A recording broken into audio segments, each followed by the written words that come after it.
Apa dalil apabila kita memiliki anak kecil bisa menolong kita di akhirat? Maksudnya anak kecil yang meninggal. Saya diundang acara takziah. Di dalam acara takziah itu ada ustadz ceramah. Dalam ceramah itu dia katakan anak-anak kecil yang meninggal itu tak bisa menolong. Saya bawa-bawa cerita itu. Jadi setelah pulang saya kumpulkan hadis-hadis tentang anak kecil yang bisa menolong orang tua. Di antaranya ketika Allah Ta'ala mengatakan udkhulu, masuklah kalian ke dalam surga. Anak-anak kecil itu tak mau masuk ke dalam surga, bukan melawan Allah, tapi karena ingin memberikan syafaat kepada orang tua. Kami tidak akan masuk surga sebelum orang tua kami ikut bersama kami. Sampai-sampai diriwayatkan anak-anak kecil itu menarik ujung baju orang tuanya, saking inginnya mereka bersama, tapi dengan syarat imannya sama, orang tuanya itu sholat, orang tuanya itu ikut yang baik, meninggalkan yang buruk, dan sama-sama dalam la ilaha illallah Muhammad Rasulullah. Adapun beda agama tak bisa diselamatkan. Hadis-hadisnya sudah saya tuliskan, saya berikan ke kawan yang takziah itu. Ini hadis-hadisnya, tolong sampaikan ke ustadz yang ceramah kemarin, supaya jangan di ayak-ayaknya lagi cakap kemana-mana bahwa anak kecil tak bisa memberi syafaat. Buka www.somatmoroko.blogspot.com, sudah saya upload ke dalam itu. www.somatmoroko.blogspot.com, cari di situ. Ada tulisan saya tentang anak kecil bisa memberikan syafaat kepada orang tuanya dengan syarat dan ketentuan berlaku. Soal kedua, apa perlu untuk berjamaah bersama kita harus masuk salah satu ormas? Bagaimana menyikapi jika kita tidak di antara salah satunya? Kita dibilang tidak berjamaah. Penggalangan dana untuk Palestina, saya diberi kesempatan tausiah. Habis itu foto-foto diupload orang. Apa kata orang? Ustadz Somad sudah masuk PKS, karena yang membuat acara penggalangan dana itu PKS. Acara mengutuk penistaan Al-Quran, yang buat acara Hizbut Tahrir, Ustadz Abdul Somad diminta memberikan tausiah. Di foto-foto, di-upload, habis itu di komen, Ustadz Somad sudah pindah ke Hizbut Tahrir. Acara ijtima jamaah tabligh di Kubang, saya diundang, saya hadir, ketemu dengan alim ulama, duduk. Ustadz Somad sudah pindah ke tabligh sekarang. Sebetulnya Ustadz ni apa aliran Ustadz ni? Sampai ada yang bertanya langsung ke saya. Saya memahami ormas ini adalah organisasi sosial kemasyarakatan yang bergerak di bidang dakwah. Jamaah, kelompok, jamaah tabligh itu adalah ijtihad dari Maulana Ilyas, Maulana Zakaria Kandahlawi, melihat bagaimana Islam di India yang hampir punah dibantai oleh Hindu, maka mereka berijtihad, berdakwah, ketuk pintu ke pintu. Jadi dia adalah ijtihad ulama. Berijtihadlah Kiai Haji Hasim Asy'ari membuat Nahdlatul Ulama, berijtihadlah Kiai Haji Ahmad Dahlan, maka terbentuklah Muhammadiyah. Berijtihadlah Syekh Sulaiman Ar-Rasuli di Candong, Inyak Candong, maka terbentuklah Perti. Berijtihadlah Syekh Zainuddin yang ada di Lombok, terbentuklah Nahdlatul Watan, cucu dia yang gubernur itu sekarang di Nusa Tenggara Barat. Jadi kalau ada orang tidak ikut ormas, ya tidak apa-apa, karena ikut ormas itu tidak wajib, tidak rukun, tidak syarat. Tapi kalau dia ikut, bagus. Mungkin dengan ikut itu dakwahnya tertata, ada ustadz pembimbingnya, selama tidak fanatik. Fanatik itu yang merusak. Selama tidak fanatik pada, kita boleh fanatik pada Islam. Fanatiknya pada apa? Islam. Selain daripada Islam tak selamat. Fanatik itu harus fanatik. Ente fanatik sekali ente. Kita ni jangan terlalu fanatik. Semua masuk surga.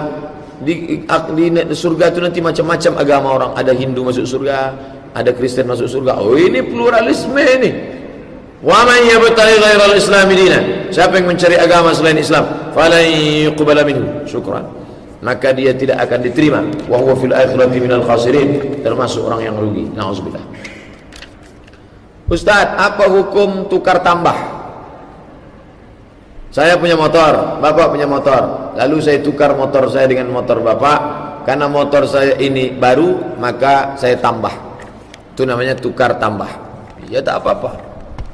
Tukar tambah motor itu sama dengan jual beli barang dengan harga yang berbeda karena kualitasnya berbeda. Innamal bai'u an taradin, jual beli sama-sama ridha. Maka yang tak boleh itu adalah emas dengan emas, perak dengan perak, gandum dengan gandum, yang masih berkulit dengan yang berkulit, yang sudah dikupas dengan kupas, mesti dijual dulu. Setelah dijual berubah jadi duit, baru duit dengan barang. Adapun motor dengan motor, lalu dia tambah, yang ini motornya baru, yang ini motornya bekas, lalu tukar tambah, maka itu tidak riba, boleh. Bolehkah istri saya memberikan fidyah puasanya kepada orang tuanya? Tidak boleh memberikan zakat fidyah kepada orang yang wajib kita nafkahi. Hai istriku, ini 30 kilo beras untuk engkau, fidyah abang sekaligus belanja kita bulan ini. Tak bisa. Orang tua itu wajib kita nafkahi. Saya tak boleh berikan pada istri saya, anak saya. Orang tua tak boleh, karena mereka itu wajib kita nafkahi. Adapun orang yang tak wajib kita nafkahi, boleh. Pak Ustaz, saya dapat undangan tetangga saya nikah di gereja. Gimana Pak Ustaz? Bolehkah saya datang? Tak boleh. Tapi kalau dia buat di hotel, dibuatnya ada 2 tempat, makanan muslim food, makanan non muslim. Datanglah. Datang, makan, selamat ya. Dah, selamat ya. Gitu aja. Jangan pula selamat, semoga menjadi keluarga yang sakinah, mawaddah warahmah. Pak Ustaz, kemarin Pak Ustaz bilang kalau kredit barang itu halal. Kenapa bisa halal? Padahal kita membayarnya bunganya tiap bulan. Tolong jelaskan Pak Ustaz. Bacalah pelan-pelan. www.somatmorocco.blogspot.com. Kalau mau cari di Google, Somat Morocco spasi kredit. Somat Morocco spasi kredit. Nanti dapat tulisan itu. Baca pelan-pelan. Tak paham 2 kali, 3 kali. 3 kali tak paham berarti belum sarapan. Ada jelas di situ sebabnya. Pendapat yang saya kutip itu pendapat Mufti Saudi Arabia. Yang tak boleh itu duit dengan duit. Saya pinjam duit bapak 1 juta, saya bayar 1.200.000. Adapun membeli gandum, pada zaman sahabat Nabi mereka membeli gandum, membeli budak, membeli hamba sahaya, harganya bertambah dengan pertambahan masa. Baca fatwa itu baik-baik. Pak Ustaz, 10 tahun yang lalu saya sering bolong salat dan puasa Ramadan. Sejak setahun ini alhamdulillah saya sudah berubah. Pertanyaannya, apakah saya wajib mengqadha salat? Wajib. Sepakat 4 mazhab, Hanafi, Maliki, Syafi'i, wajib qadha salat. Gimana dengan cara mengqadhanya? Selesai salat langsung salat qadha. Nanti salat zuhur, habis salat zuhur zikir, doa, ba'diyah, habis itu qadha. Usalli fardhu zuhri 4 raka'atin qadha'an lillahi ta'ala. Diqadha di masjid boleh, diqadha di rumah bagus. Sampai kapan saya ganti Pak Ustaz? Hitunglah berapa tahun tinggal. Tinggal 10 tahun, ganti 10 tahun. Ganti tahun 2016, lunas 2026. Pak Ustaz, kalau mahar nikahnya seperangkat sholat dan Al-Quran, termasuk ke seperangkat sholat atau tidak? Kalau mahar nikahnya seperangkat sholat, seperangkat alat sholat, seperangkat sholat dan Al-Quran, termasuk ke seperangkat alat sholat atau tidak? Mana bisa seperangkat sholat, seperangkat alat sholat? Tapi saya nikah tak pakai itu. Saya nikahi si Fulana binti Fulan dengan mahar sebentuk cincin emas tunai. Jangan lagi pakai seperangkat alat sholat dan kitab suci Al-Quran. Karena yang paling bagus mahar itu adalah yang stabil dan bisa dijual. Kalau nikahnya tahun 2016, nikah pakai 3 gram emas, 1 gram 500.000, nikah dia pakai 5 gram, 2,5 juta. Nanti tahun 2020 itu harganya naik. Tapi kalau nikah 2016 pakai mukena, 2020 tinggal tek lalat aja lagi. Bukan masalah sah tak sah. Kalau cerita sah tak sah, maharnya pakai emas. Nanti masalah mukena itu sebagai barang bawaan. Kalau khawatir, tujuannya kan baik Pak Ustaz. Kalau mukena supaya istrinya sholat, dibuat Quran supaya baca Quran. Kebanyakan hanya seremonial saja. Buktinya setelah nikah mukena tak dipakai, Quran tak dibuka. Mana hukum tari tortor Ustaz yang masih menjadi tradisi di kampung kami di Tapanuli Selatan? Selipkan duit. Udah masuk duit baru dia diam.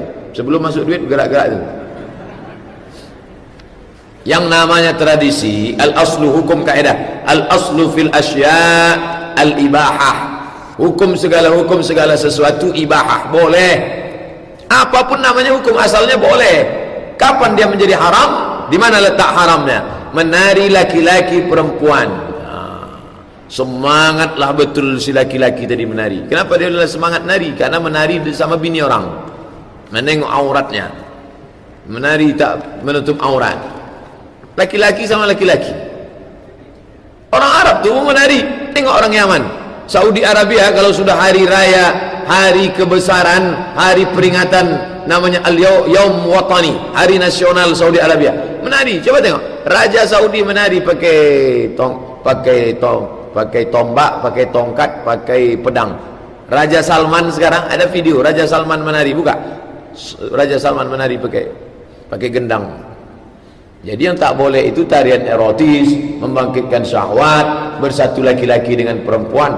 Nah, itu baru marawis. Marawis itu dari Yaman. Itu asalnya tari laki-laki sama laki-laki ramai.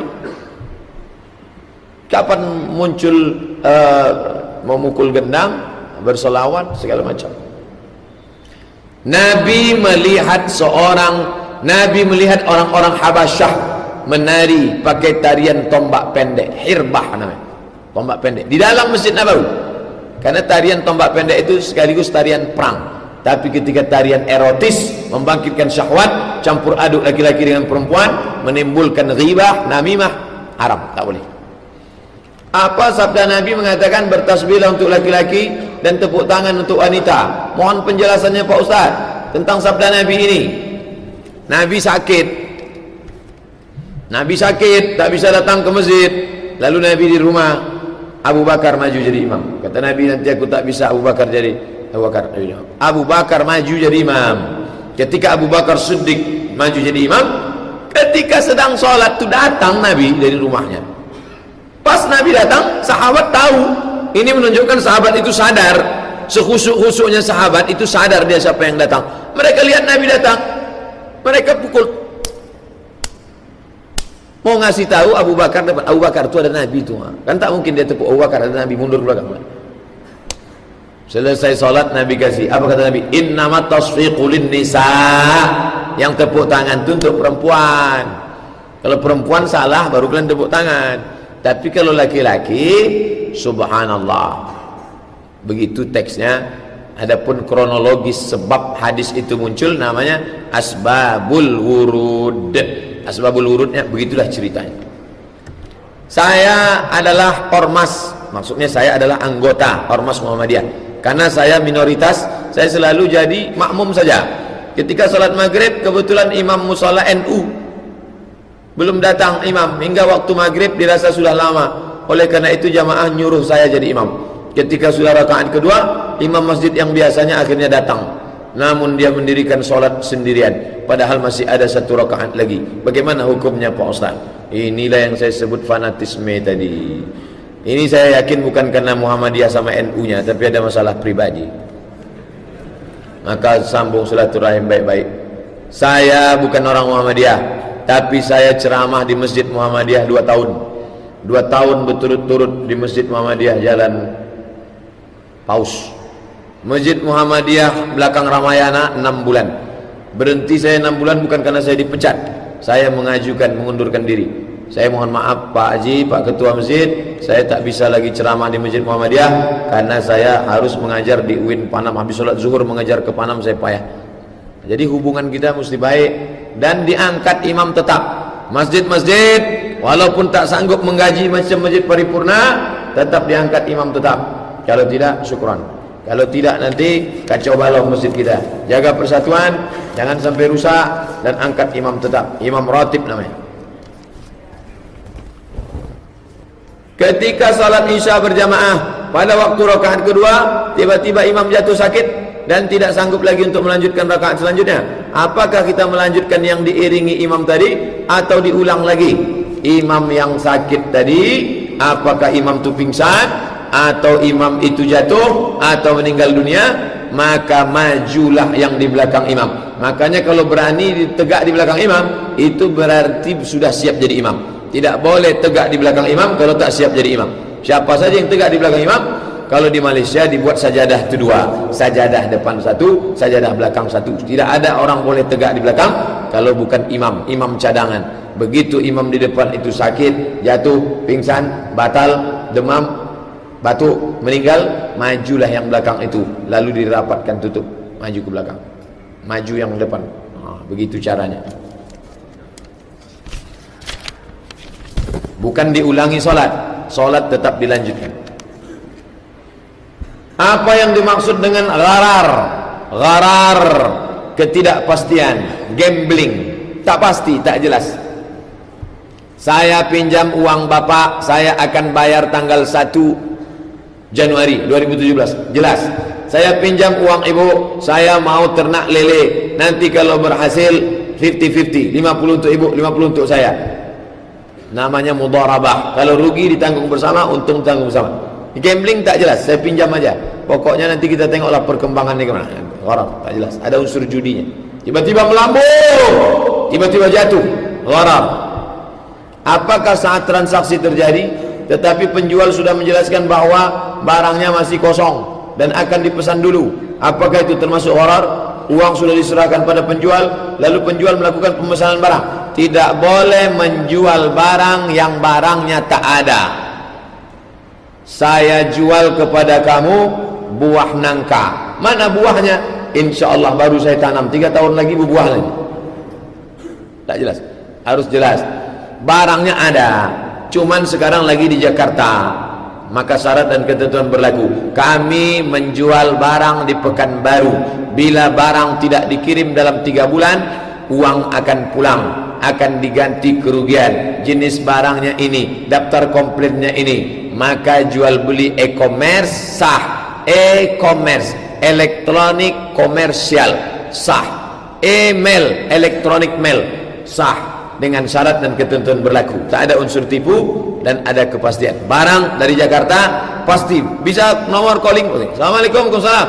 Ini bapak yang induk pusat di Jakarta. Iya, barang ini bisa datang. Insya Allah barang datang tanggal sekian. Kalau tidak datang, uang kembali. Kalau tidak datang, kami akan ganti kerugian.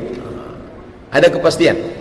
Islam itu hifzul mal, menjaga harta supaya jangan sampai kita hancur, rusak harta kita. Pak Ustadz, ibu saya Juike dari Aceh Tenggara ingin bertanya, ana pernah bekerja di tempat riba. Setelah beberapa tahun ana ditegur sama teman bahwa ana makan riba. Lama kelamaan ana bertekad untuk keluar dari tempat tersebut. Pertanyaan, sekarang orang tua saya minta agar balik ke tempat kerja yang dulu. Mencoba untuk memberi pengertian, tapi orang tua saya belum bisa terima. Sampai-sampai ibu saya sakit hingga sekarang, makin parah saja. Bagaimana pendapat Pak Ustadz? Cari ustadz yang bisa menjelaskan kepada ibu. Siapa kira-kira cakapnya yang didengar oleh ibu? Kakaknya, makciknya, adiknya, sepupunya, tokoh adat, tokoh masyarakat, pemimpin dayah, ada di sana ustadz. Oh, ini ada ustadz kesukaan dia nih, masih cucu cicit keturunan dari Tengku Hasan Kerongkali, ulama besar Aceh. Oh, ini masih keturunan Syekh Mudawali, Syekh Muhibbuddin Wali, Syekh Jamaluddin Wali. Datangkan ke dia, cakapnya didengar. Jadi jangan kita menceramahi dia, tak masuk ke kepalanya. Bagaimana yang baik bagi anak menghadapi orang tua yang tak bisa menutupi bahasa kasar, menghujat anak apabila suatu saat ibu kemauan sedangkan si ibu tidak bekerja, tapi hidup beliau dibiayai oleh anak, dan si anak berusaha taat kepada orang tua karena si anak sering ikut pengajian. Pak Mulyadi bertanyaan, bagaimana sifatnya? Orang tua itu manusia juga. Wa in jahadaka, kalau dia memaksamu, ala an tusyrika bi, mempersekutukan aku. Andai orang tuamu itu, jangankan kasar, dipaksanya engkau untuk mempersekutukan aku, fala tuti'huma, kau tak boleh patuh, tak boleh ikut pada dia, tapi baca ujung ayat, wa sahibhuma fid dunya ma'rufa, tetaplah engkau bergaul dengan dia dengan baik. Sampai-sampai Syekh Thahir Ibnu Ashur dalam tafsir At-Tahrir wa Tanwir, apa kata dia? Andai orang tua kita itu kafir orang tua kita itu, boleh kita suguhkan khamar untuk dia. Ini pendapat ini kontroversial, termasuk pendapat kontroversial. Ada bapak mu'allaf, datang orang tuanya si Manung Khalid, boleh dia menyuguhkan tua, mabuk bapaknya di situ. Saya tak menerima pendapat ini, saya tolak. Tapi saya ingin menunjukkan sampai setingkat itu toleransi dalam Islam. Saya tetap tak menerima pendapat ini, tapi dia tetaplah sebagai salah satu pendapat Syekh Thahir bin Ashur. Tapi untuk berkata kasar jangan. Sampaikanlah ustaz alim ulama, cakap kasar tak boleh bu, jangan cakap kasar bu, hilang amal ibu, tahajud ibu melayang gara-gara cakap kasar. Qaulun ma'rufun, ucapan yang lembut, wa maghfiratun, yang baik-baik, khairun, lebih baik, min sadaqatin yasma'uha adha, daripada sedekah yang diiringi dengan perbuatan yang tak baik. La tubtilu sadaqatikum, jangan kalian batalkan perbuatan baik kalian bil manni, mengungkit-ungkit, wal aza, menyakiti hati orang lain. Assalamualaikum Ustaz, mohon maaf panjang, banyak pertanyaan saya Ustaz. Yang mau saya tanya, alhamdulillah sekarang diajak umroh sama majikan. Berhubung majikan saya sudah lansia, beliau tak kuat setiap waktu sholat berjamaah ke Masjidil Haram. Di sini saya mendoakan Ustaz Somad dimatikan secara husnul khotimah, ya. Permintaan saya itu kepada jamaah kalau berangkat, minta Ustaz Somad mati husnul khotimah, memberikan kesejahteraan untuk semua umat Islam. Amin ya rabbal alamin. Pertanyaan saya, apakah sah salat berjamaah kami bersama Imam Al-Haram dari hotel? Tak sah. Hotel lantai 3 Masjid Nabawi, suaranya sampai ke hotel. Allahu Akbar, kata imam, ikut dia dari atas. Tak bisa, kecuali solatnya di Hotel Hilton. Hotel Hilton lantai di atas yang pakai kaca depan, tapi pada saat hari tarwiyah, pada saat seminggu menjelang wukuf, sopnya tak putus, itu bisa nyambung dari Babul Malik sampai penuh naik ke atas, itu bisa. Tapi pada saat sunyi tegak dia di atas Hotel Hilton, tak bisa. Kalau sopnya nyambung. Saya pernah sholat Jumat di Masjid Kucing. Saya sangka sholat Jumat di sana macam di sini. Lambat saya datang dari hotel, pertama kali haji tahun 1992. Ingat betul saya, sholat pas di depan Masjid Kucing, tapi nyambung sopnya. Sekarang Masjid Kucing itu hilang, Pasar Seng itu hilang, rata semuanya dengan tanah. Dulu pas kami sholat pas di depan Masjid Kucing di Pasar Seng, bentang saja ada situ sholat, tapi nyambung. Selama sop tak putus sah, tapi sop putus tak bisa. Kedua, apakah boleh ketika umrah setelah tawaf sa'i memotong rambut sendiri, ataukah harus orang yang sudah memotong rambutnya? Afdal, bagus, baik dipotongkan oleh orang lain yang sudah memotong. Ambil gunting, tolong potongkan. Adapun dia sendiri memotong, khilaf. Ada yang mengatakan boleh, ada yang mengatakan tak boleh, karena dia sendiri masih dalam keadaan belum tahallul. Tahallul masih haram, masih ihram, maka dia tak melakukan, tapi masih khilaf. Al-khuruj minal khilafi aula. Ada pendapat yang tak mengandung khilaf, ada yang mengandung khilaf, keluar dari yang khilaf. Ustaz pakai mana? Saya kasih gunting, tolong potongkan rambut. 3. Apakah kita wajib mengqadha salat zuhur asar jikalau kita mandi suci sebelum datang salat maghrib, salat subuh jikalau kita mandi sebelum zuhur? Apakah kita wajib mengqadha salat zuhur dan asar jika kita mandi suci sebelum datang waktu maghrib? Kapan dia sucinya? Kalau sucinya itu jam 4 suci, berhenti maaf cakap haidnya jam 4, maka dia harus segera mandi, langsung sholat asar. Kalau dia tunda sampai maghrib, dia berdosa. Man taraka sholata, tak ada air Pak Ustaz, tayamum. Mandi besar bisa digantikan dengan tayamum, hadis Abu Darda, boleh. Kalau sempat dia tinggalkan, man taraka sholata muta'ammidan, siapa yang meninggalkan salat secara sengaja, faqad kafara jihara, kafirlah dia secara nyata. 4. Bagaimana cara menghilangkan was-was? Karena belakangan ini saya merasa mempunyai was-was yang sangat berlebihan. Astaghfirullah. Pertama, banyak istighfar. Yang kedua, qul a'udzu birabbin nas malikin nas ilahin nas min syarril waswasil khannas.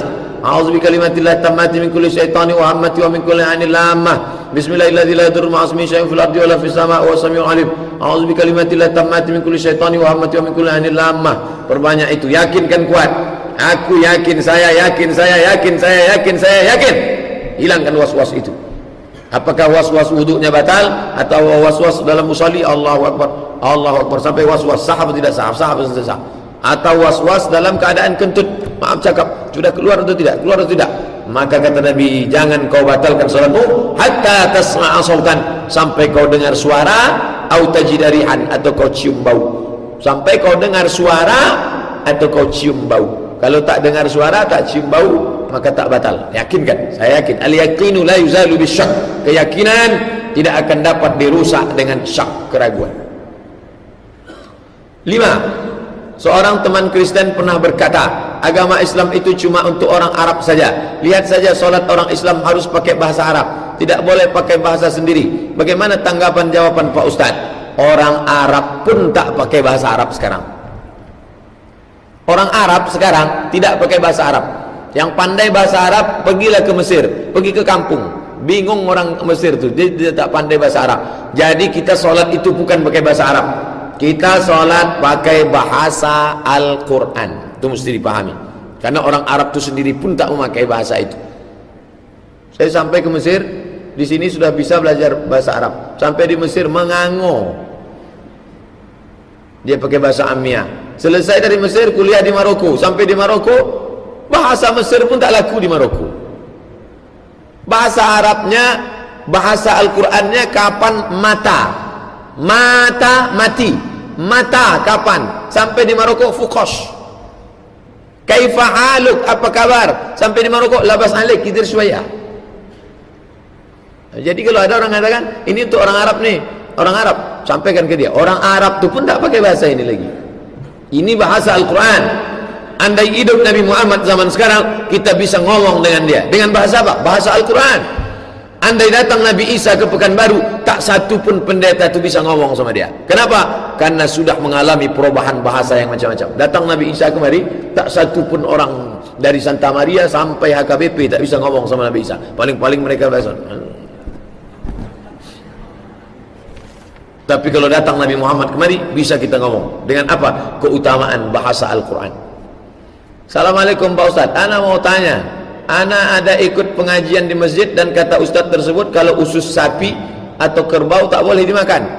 Apa betul Pak Ustaz? Mungkin dia pantang jeroan. Ususnya halal dimakan, boleh, dengan syarat dicuci bersih, jangan sampai ada najis, cuci bersih. Saya kalau usus masih ada hitam-hitamnya, tak lalu saya makan. Bagaimana cara membersihkannya? Pakai kapur sirih. Kapur sirih, busi putih. Setelah bersih baru digulai. Masuk pula kita sedikit tentang makanan. Pak Ustaz, saya Arman dari Siak, mau tanya, apa hukum bicara ketika khatib sudah naik mimbar? Idza qulta li sahibika ansit, kalau kau katakan kepada orang di sebelahmu, diam. Wal imamu yaktubu yaumal jum'ati, sementara khatib sedang khutbah di atas, faqad laghauta, kau sudah melakukan perbuatan lagha. Wa man lagha fala jum'ata lah, siapa yang melakukan perbuatan lagha maka tiada Jumat lah baginya. Itu mestinya disampaikan khatib sebelum naik mimbar. Kalau di Maroko dibacakan itu, an Ibn Sina an imamina Malik, imam kami. Maroko itu menyebut Imam Malik itu imam kami karena mazhabnya Maliki. Anil imamina an imamina Malik, an Abi Zinadi anil A'raj, an Abi Hurairah. Imam Malik meriwayatkan dari Abu Zinad, Abu Zinad meriwayatkan dari Abi Zinadi anil A'raj, A'raj meriwayatkan dari Abu Hurairah, Abu Hurairah meriwayatkan dari Nabi. Nabi bersabda, dibacakannya, janganlah kalian berkata-kata. Siapa yang berkata-kata maka laghalah dia, maka sia-sialah dia, tiada Jumat baginya. Ansitu wasma'u, diamlah, dengarkan baik-baik. Yarhamkumullah, semoga kalian dapat rahmat dari Allah. Supaya ingat orang setiap Jumat disampaikan biar makmum ingat. Bolehkah berpuasa tapi tak sahur karena kesiangan, tapi sudah ada niat puasa? Andai tak ada niat pun boleh, tapi dengan syarat puasa sunat. Puasa wajib tidak boleh kalau niatnya belum ada sebelum azan subuh. Tapi kalau puasa sunat boleh. Boleh puasa sunat niatnya jam 9, boleh. Bangun jam 9. Tadi habis sholat subuh, habis itu dia tertidur, bangun jam 9. Dia tengok lemari makan, tak ada. Mana makanan kita tak ada. Idzan ana shaim, kata Nabi. Aisyah, mana makanan? Tak ada. Kalau gitu aku puasalah. Itu dalil puasa sunat boleh. Tapi dengan syarat dari pagi tadi memang tak ada makan. Jangan udah masuk lontong 2 piring kemudian aku puasa aja lah. Tak bisa. Saya punya tetangga, dia punya anak memiliki indera keenam. Dari kecil hingga sekarang dia sering melihat makhluk halus. Anak yang bisa menengok genderuwo, jembalang tanah, suster ngesot, hantu belau, itu bukan punya indera keenam. Anak itu dimasuki setan. Anak itu masuk jin ke matanya. Jin itu terbagi 2. Ada yang jin nenek moyang dulu punya MOU dengan datuk kita. Mati datuk kita, datang dia ke ayah kita. Mati ayah kita, datang dia ke kita. Kita sering pengajian, dia tak bisa masuk, masuk dia ke anak kita. Anak kita bisa nengok hantu. Datang pula bertanya, tak mau tanya ke ustaz, dia bertanya pula ke hantu. Pak, anak saya ni bisa nengok hantu. Oh, anak kau tu hebat tu, dia punya indera keenam. Nah, itulah maka jangan bertanya ke hantu. Masalah hantu ditanyakan ke hantu. Itu anak tu mesti diruqyah, bawakan ke Ustaz Saifullah di Masjid Al-Falah, Rumah Sehat. Ustaz, ruqyah ni Ustaz Herman Santoso sedang ada bersama kita dari Rokan Hulu. Beliau dia pakar ruqyah. Bacakan ruqyah, hilang insya-Allah. Ada anak jamaah kita, anak pertama asal masuk ke rumah nampaknya hantu bergantung-gantungan, hantu. Ruqyah, di ruqyah anak pertama turun hantu tu ke anak kedua. Di ruqyah anak kedua baru hilang. Tu hantu setan. Datang jamaah, saya ni Pak Ustaz bisa nengok genderuwo, bisa nengok sundel bolong. Apa kehebatan saya? Bapak bukan hebat, masuk hantu. Cepat ruqyah. Apakah tafsir dari surat Ad-Dukhan dalam Al-Quran membahas tentang kabut tebal selama 40 hari yang akan ditemui umat Islam pada akhir zaman karena planet luar angkasa menabrak bumi? Mohon penjelasannya. Kalau ada tafsir ilmiah bahwa dunia kita sekarang sedang berada di dalam lautan meteor, lalu kemudian terjadi ledakan-ledakan, maka dunia akan berasap. Ayatnya satu mengandung 5 penafsiran. Ayatnya satu mengandung 5 penafsiran. Salah satu dari penafsiran itu adalah tafsir ilmiah, betul. Salah satu dari penafsiran ayat ini adalah tafsir ilmiah, betul. Tapi kalau dikatakannya satu-satunya tafsirnya ini, itu salah. Lihat bunyi penjelasannya. Salah satu dari penafsiran ayat ini adalah ini. Tapi tafsir ini bukan satu-satunya. Nanti kalau dia katakan ini satu-satunya, ternyata teori itu salah, nanti orang menyalahkan ayatnya. Itu mesti dipahami dengan baik. Semoga Ustaz dan keluarga selalu dalam lindungan Allah. Amin ya rabbal alamin. Apa pandangan Ustaz tentang hadis dejavu? Apa dejavu? Tak paham. Hah?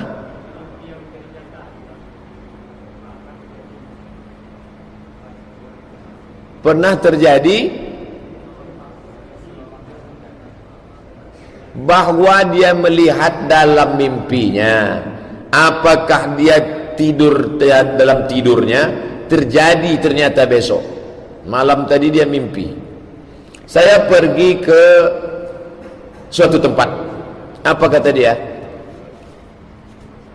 Saya pernah jumpa dengan saya pakai peci putih, pergi ke suatu tempat, saya pakai peci putih.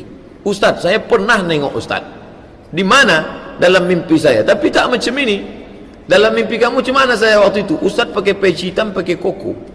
Bukan macam ini, kata dia. Saya waktu itu pakai kemeja, pakai peci haji. Ustaz pernah nampak saya bukan seperti ini. Tapi Ustaz pakai baju koko, pakai. Mimpi itu terbagi 3. Mimpi yang pertama adalah datang dari malaikat, disebut dengan ilham.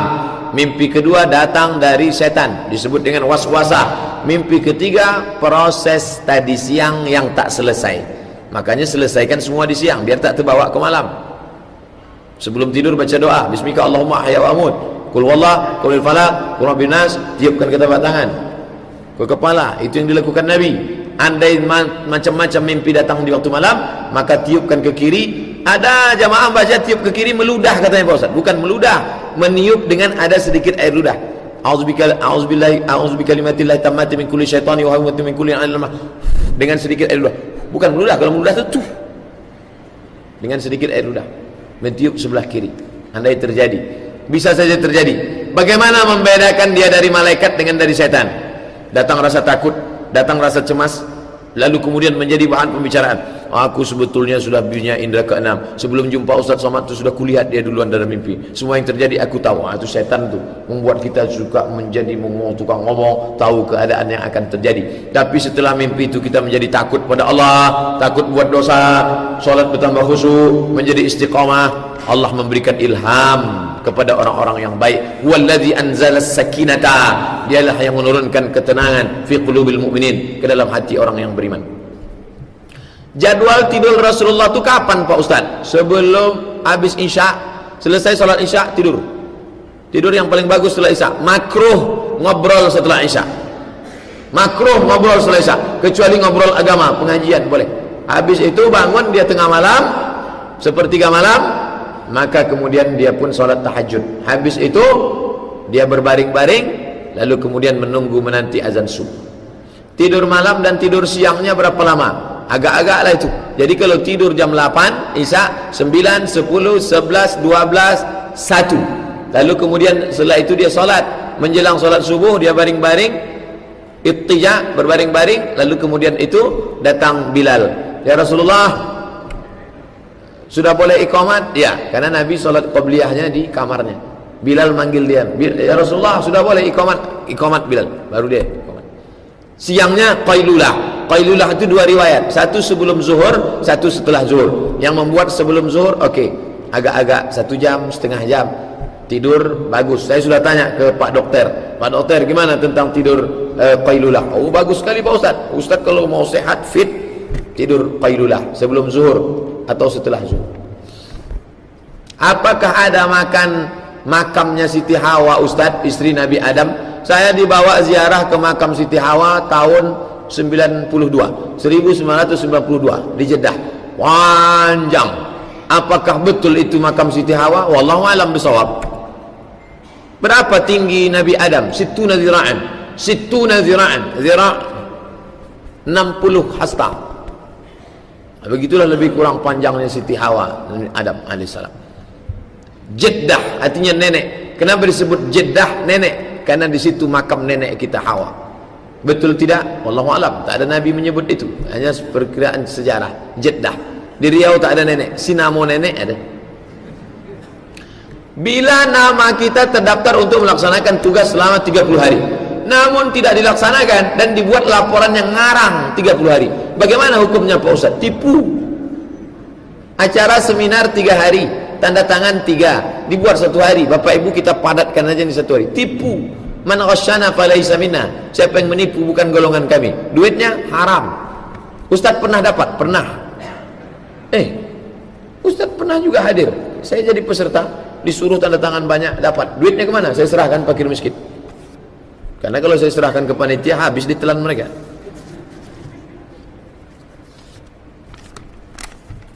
Apa boleh masbuk saat sholat Jumat? Masbuk itu bukan pilihan. Nanti kalau saya bilang boleh, masbuk terus dia. Masbuk itu darurat, keadaan. Nanti kalau masbuk nyantai dia di kantor, tak ke masjid, nanti masih ada 2 rakaat lagi, santai. Oh, datang sholat Jumat cepat-cepat. Andai macet total sampai ke masjid tiba-tiba masbuk, itu lain ceritanya. Karena suatu khotib ceramah jamaah sakit perut. Oh, sakit perut, pergi ke WC, maka kemudian dia masuk sampai ke masjid, lalu kemudian imam sedang tasyahud. Kalau orang datang ke masjid salat Jumat, imam sedang tasyahud, berapa dia ganti? 4 rakaat. Tegak dia, digantinya 4. Sampai ke masjid, imam sudah salam. Gimana? Salat zuhur. Jumat digantikan dengan zuhur. Nah, ini tentang masalah bagi orang yang ketinggalan salat Jumat. Apa salat juga harus diqadha bila dahulu tidak salat? Salat yang tinggal wajib diqadha menurut 4 mazhab, Hanafi, Maliki, Syafi'i, Hambali. Kalau ada ustaz yang mengatakan tak perlu diqadha, istighfar saja cukup, dia mengambil pendapat Imam Ibnu Taimiyah. Imam Ibnu Taimiyah mengatakan tak perlu diqadha, cukup istighfar saja, selesai. Imam Daud Zahiri pun mengatakan begitu, cukup istighfar, selesai. Tabligh Akbar bedah sejarah perjuangan kemerdekaan Republik Indonesia. Pembicara Dr. Tiar Anwar Bakhtiar, peneliti INSIS, ketua PP Persis. Dr. Mustafa Umar, ulama tafsir. Tim relawan sahabat Al-Aqsa nanti malam. Saya mohon maaf tak bisa datang karena saya nanti malam di Masjid Jami Pasir Pangarayan, Rokan Hulu. Nanti malam, jangan lupa Isya berjamaah, langsung Isya berjamaah.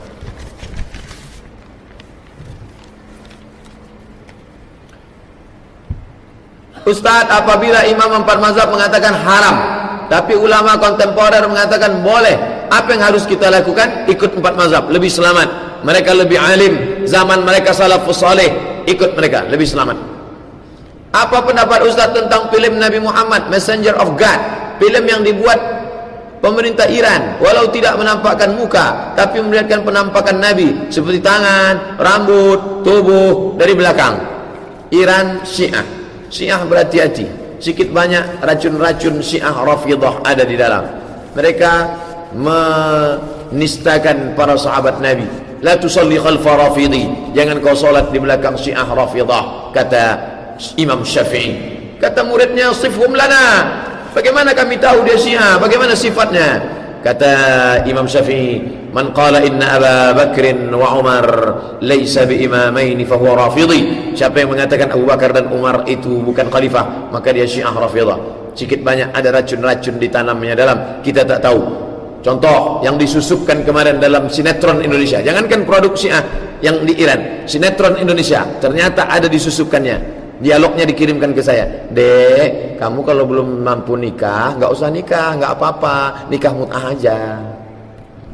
Orang tak paham, dia sedang menyuntikkan nikah kontrak di dalam sinetron Indonesia. Ternyata Syiah sudah masuk dalam perfilman kita. Bagaimana hukum mempercayai Tuhan ada di langit, Pak Ustaz? Batal dua ayat. Laisa kamislihi syai'un, Allah tak sama dengan apapun.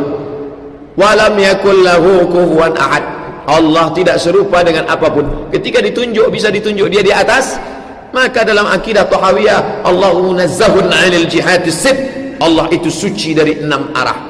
Atas, bawah, kiri, kanan, muka, belakang. 'Anil jihatis sib, dia suci dari 6 ayat. Apa hukumnya mengusap muka setelah selesai salam? Dalam salat, Assalamualaikum warahmatullahi, Assalamualaikum warahmatullahi. Tanya dia, kamu tadi ngusap itu ibadah atau karena ngusap aja? Aku ngusap aja. Kenapa kau usap? Tak ada kelilipan mataku, kata dia. Tak apa-apa. Tapi kalau dia ngusap meyakini ibadah, aku mengusap tadi karena Nabi pernah bersabda, siapa yang selesai solat mengusap wajahnya, maka 1 kali wajahnya akan diusap malaikat. Itu tak ada. Ustaz pernah nanya orang yang ngusap? Tak pernah. Tak pernah. Ustaz sendiri saya tak ngusap karena tak ada dalil. Assalamualaikum warahmatullahi wabarakatuh. Yang ada dalil berdoa. Wala, Nabi tidak menurunkan tangannya hatta yamsaha bihima wajhahu. Wa ana rabbika bil izzati wa salamun alal mursalin walhamdulillahi rabbil alamin. Nah, itu ada dalil. Tapi hadisnya dhaif. Hadisnya dhaif tapi jalurnya banyak, naik derajatnya menjadi hadisun hasan. Begitu kata Imam Sun'ani dalam kitab Subulus Salam Syarah Bulughul Maram. Apa hukumnya bergerak-gerak dalam salat, Pak Ustaz? 3 kali gerak berturut-turut dalam mazhab Syafi'i batal. Mazhab Hanafi lebih tegas, tidak perlu 3 kali. Sekalipun kalau gerakan itu bukan gerakan solat, batal. Hanafi lebih ketat, Syafi'i agak longgar. Ketika kita berniat mengikuti imam, tapi ketika baca Al-Fatihah kita lebih dulu siapnya dari imam. Begitu juga ketika zikir bersama dengan imam. Oh, maksudnya solat zuhur. Solat zuhur kita tak tahu imam itu entah cepat tak lambat karena tak kedengaran. Maka selesai kita baca Fatihah, kita baca ayat. Imam belum juga lagi, entah ayat-ayat apa dibacanya. Kita diam aja bisa, atau kita tambah baca ayat yang lain. Yang tak boleh itu bacaan imam kita tak tahu. Yang tak boleh itu gerakan. Tak boleh menyerupai imam, menyamai imam, mendahului imam. Jangan menyamai imam, jangan mendahului imam. Nanti di akhirat bangkit dalam keadaan kepala ra'sul himar, kepala keledai. Na'udzubillah.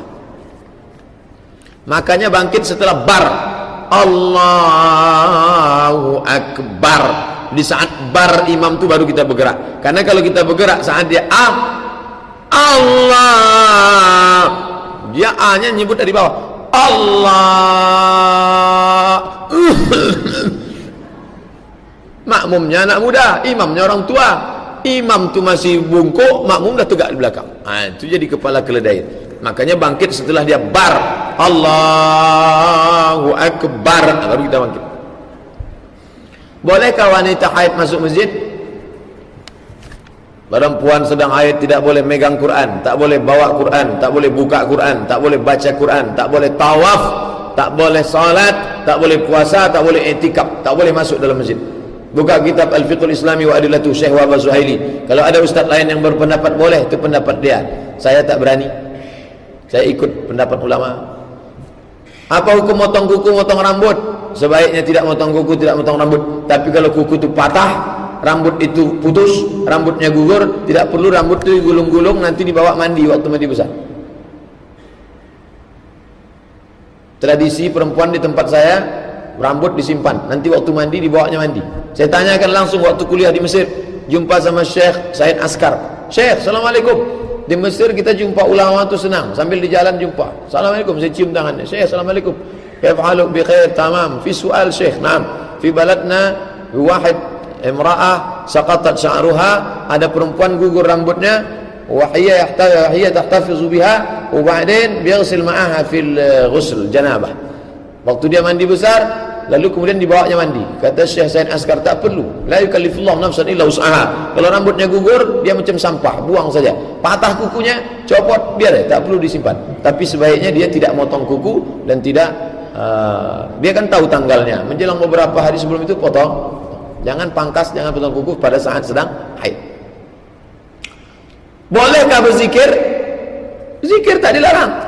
Apa zikir yang paling afdal? Afdalu zikri la ilaha illallah. La ilaha illallah. Kalimatani, dua kalimat. Khafifatani 'alal lisan, ringan di lidah. Thaqilatani fil mizan, berat pada timbangan mizan. Subhanallah wa bihamdihi, subhanallah. Subhanallah wa bihamdihi, subhanallah. Subhanallah wa bihamdihi, subhanallah. Waktu sholat sudah masuk, tapi kita masih di perjalanan. Bolehkah waktu mengerjakan sholat dikerjakan sholat sunatnya dulu, baru wajibnya Pak Ustadz? Boleh. Sholat sunat tidak dilaksanakan pada saat safar, pada saat musafir jangankan sholat sunat. Sedangkan sholat yang 4 aja jadi 2. Tapi bagi bapak ibu naik mobil pribadi, nyantai, sampai di masjid, musola, dia mau sholat sunat, bagus. Sholat sunat tahiyatul masjid, sholat qabliyah, sholat zuhur, sholat ba'diyah, walaupun sedang safar, boleh, tak masalah. Apa keutamaan istighfar bagi orang yang mengamalkannya? Man lazimal istighfar, siapa yang melazimkan istighfar, ja'alallahu lahu min kulli hammin faraja, setiap kesusahan diberikan Allah kelapangan, wa min kulli dhiqin makhraja, setiap kesempitan diberikan jalan keluar, solusi setiap masalah, wa razaqahu min haitsu la yahtasib, diberikan rezeki dari jalan yang tak disangka-sangka. Mohon berikan penjelasan mengenai zikir lafaz Allahu yang banyak diamalkan orang-orang tasawuf. Allah, Allah, Allah, Allah, Allah, Allah, Allah, Allah, Allah, Allah. Boleh tak zikir tunggal? Boleh. Mana dalilnya? Qulidullah, katakanlah Allah, awidur Rahman, atau kau sebut Ar-Rahman, Ar-Rahman. Ayyamma tad'u falillahil asmaul husna, manapun yang kau sebut itu adalah asmaul husna. Itu ayat Quran. Hadisnya la taqumus saah, hari kiamat tidak akan terjadi sampai di dunia ini tidak ada lagi menyebut Allah, Allah. Jelas dalam hadis Allah, Allah, Allah. Boleh, tak masalah. Bagaimana pandangan Ustaz mengenai pembagian tauhid, uluhiyah, rububiyah, asma wa sifat? Karena saya mendengar ada sebagian golongan menolak pembagian tauhid ini. Ini ijtihad Imam Ibnu Taimiyah. Yang lain tak ada. Ibnu Taimiyah membagi tauhid, yang pertama rububiyah. Allah mencipta, Allah memberi rezeki, Allah menjaga. Tapi dia tidak menyembah Allah. Yang disembahnya Lata, Uzza, Manat, Hubal. Dia hanya rububiyah saja. Lalu kemudian setelah itu uluhiyah, mempertuhankan Allah. Allah memberi rezeki, Allah memberi makan, Allah memberi nyawa, Allah menghidupkan, Allah mematikan, dan Allah yang disembah. Asma wa sifat, nama Allah, sifat Allah. Tidak boleh memberi nama selain daripada nama yang diberikan Allah. Maka tak boleh menyebut Allah itu sebagai Tuhan, karena Tuhan itu adalah nama yang kita buat. Itu ijtihad Imam Ibnu Taimiyah. Ada yang menolak Pak Ustaz, itu konflik antara mazhab Asy'ari yang memakai sifat 20. Itu konflik antara sifat 20 dengan tauhid uluhiyah, rububiyah, asma wa sifat. Mohon berikan tip bagaimana menghafal Quran, di mana lingkungan saya bukan lingkungan tahfiz, lingkungan bangun jam 3 atau jam 4 hafal satu halaman. Hafal satu halaman. Setelah hafal satu halaman lancar, dibaca pada saat pergi ke masjid, tahiyatul masjid, baca itu. Rakaat pertama setengah, rakaat kedua setengah. Qabliyah subuh ulang lagi. Qabliyah subuh rakaat pertama qul ya ayyuhal kafirun, rakaat kedua qul huwallah. Itu diajarkan Nabi, baca itu bagus. Nanti waktu sholat duha ulang balik. Rakaat pertama di atas, rakaat kedua. Nanti qabliyah zuhur ulang lagi. Qabliyah asar ulang lagi. Qabliyah maghrib ulang lagi. Qabliyah isya ulang lagi. Waktu sedang duduk-duduk tulis. Menulis sekali, ditulis balik ayat itu. Hadis begitu juga diulis. Sekali tulis itu sama dengan ngulang 10 kali. Begitu cara kami dulu waktu kuliah di Al-Azhar, 1 tahun 2 juz, 4 tahun 8 juz. Selama ini saya mandi junub dengan membaca niat, terus langsung mandi. Sudah benarkah cara saya Pak Ustaz? Rukunnya sudah. Rukunnya sudah. Rukun mandi menyiramkan air, isalul ma ala jami'il badani. Menyampaikan air kepada seluruh badan dari mulai ujung rambut sampai ujung kaki. Udah selesai. Tapi kalau sunat-sunatnya tak betul. Sunat-sunat yang betul bagaimana? Masuk ke kamar mandi, langkah kaki kiri, Allahumma inni a'udzubika minal khubuthi wal khaba'ith. Bermaaf cakap yang pertama, basuh kemaluan. Setelah bersih, lalu kemudian mencuci tangan bersih, berwuduk. Wuduk macam wuduk solat. Hanya saja waktu membasahi kepala, banyakkan airnya supaya kepala tak kaget, tak terkejut nanti waktu disiram air. Setelah itu siramkanlah air pada bagian badan sebelah kanan. Kanan dari bawah kaki kanan naik ke atas supaya tak terkejut. Sampai ke atas, habis itu siramlah semua kalau ikut sunat-sunatnya. Tapi kalau sekedar menggugurkan kewajiban, tinggal ada tugas di hotel, tinggal nyemplung dia, aku berniat plung, sah. Kalau sekedar menggugurkan kewajiban, hilang hadas besar, hilang. Mandi di Sungai Siak, bangan hadas besar, orangnya hilang sekali. Apa hukumnya berhubungan dengan istri yang belum mandi wajib setelah haid? Padahal haid telah selesai, maaf cakap, ini masalah fikih. Selesai haidnya, lalu kemudian belum mandi, suaminya mau berhubungan, boleh apa tidak boleh? Dua pendapat. Pendapat yang pertama, hatta yatahhur, tidak boleh kamu berhubungan dia sampai dia suci.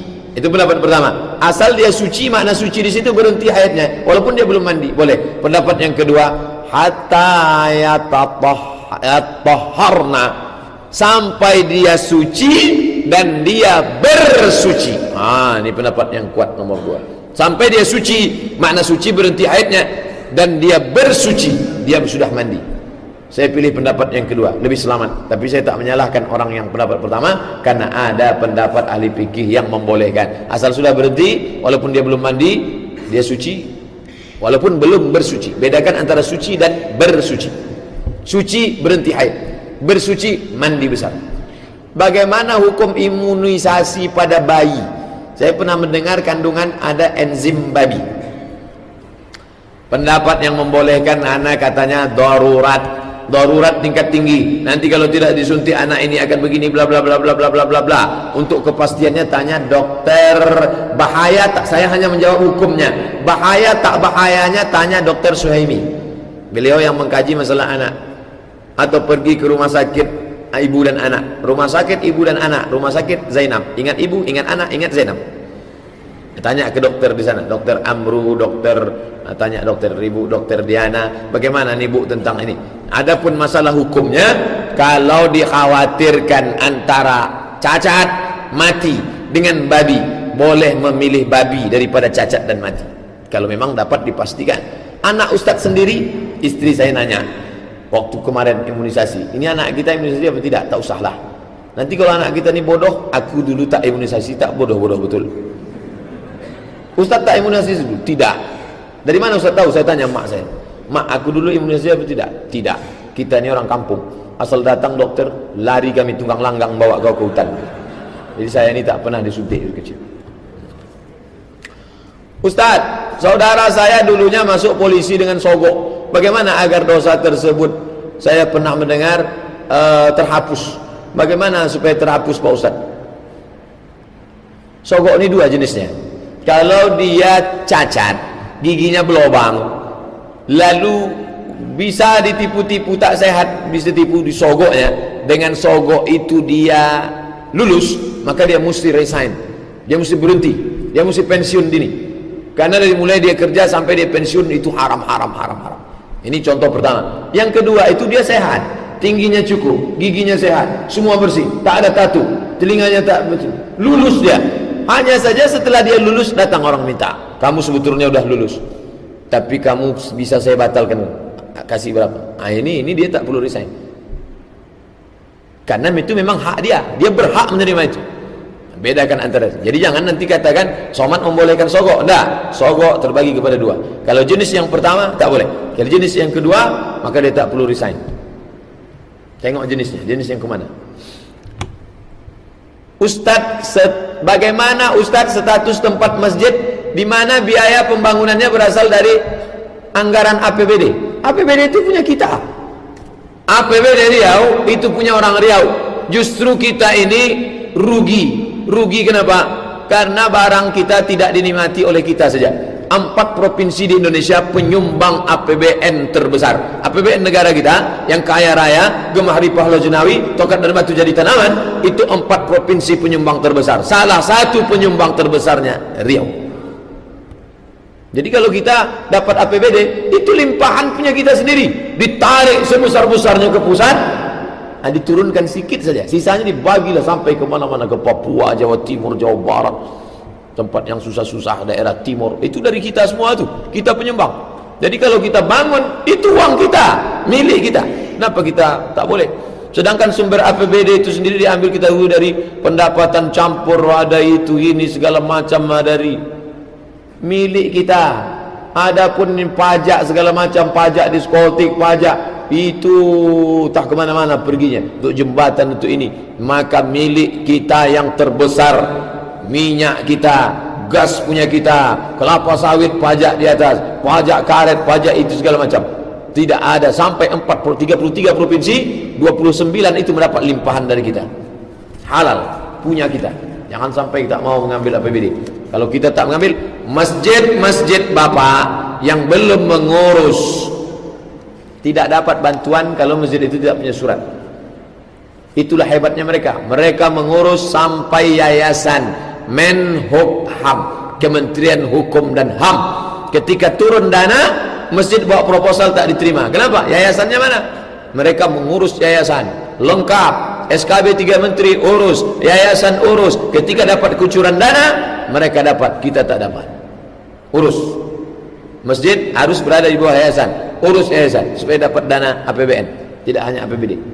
Saya ada membaca buku soal tahlilan, yasinan, maulidan, itu bid'ah. Di situ saya baca juga soal hadis memakai tasbih, memakai batu. Ustaz sebutkan itu merupakan hadis palsu karena ada periwayatnya yang tak bisa diterima kebenarannya. Begitu juga soal hadis tentang membaca yasin, sebutkan 3, masalah tahlil, masalah tasbih, masalah yasin, tuntas, putus dalam buku 37 masalah populer. Masalah yasin, man qara'a yasin fi lailatin, siapa yang baca yasin pada suatu malam, asbaha maghfuran lah, pada waktu subuhnya dia sudah diampuni Allah. Buka tafsir Ibnu Katsir, isnaduhu jayyid, sanadnya jayyid. Tentang masalah tasbih, Abu Hurairah memetik tasbih 1000 uqdah, 1000 simpul.